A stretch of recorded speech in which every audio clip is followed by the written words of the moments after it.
Hey, it's Tone. Welcome to another edition of Cooking Rocks. Today we're going to do something that's been a staple in Italian families forever and usually served around March 19th, which is the Feast of St. Joseph. It's called pasta Ceci. Now, what is pasta Ceci? Well, it's pasta and chickpeas. Ceci, chickpeas.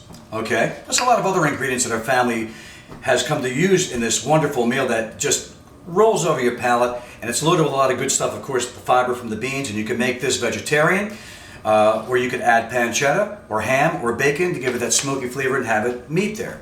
So what we started out with is, we're going to start out with the vegetables that are the toughest to cook. And that's how you're going to saute them so that you can time it right. You don't want to use the garlic because garlic is fragile, so you want to wait till the end for that.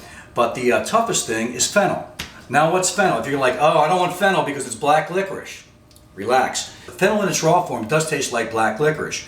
But when you cook it, it mellows out to this earthy sweetness the same way like parsley does in meatballs or in meatloaf. And it looks like this when you get it from the grocery store, okay?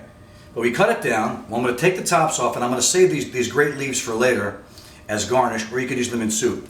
But when I take it down to just a bowl, it's going to be the hardest part of the thing is cutting this. So what you want to do is you want to cut this in half, and you want to do very, very, very thin slivers like this. First, what we're going to do is we're going to saute your hard vegetables first, which is your fennel and your celery.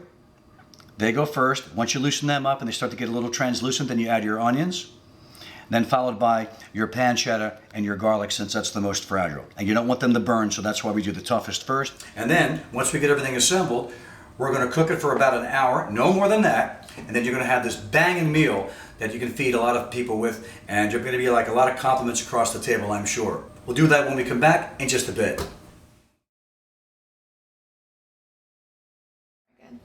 Well, here's the finished product, and like I told you, to reserve those leaf tops of the fennel, it's exactly what we're using it for, just to decorate the plate.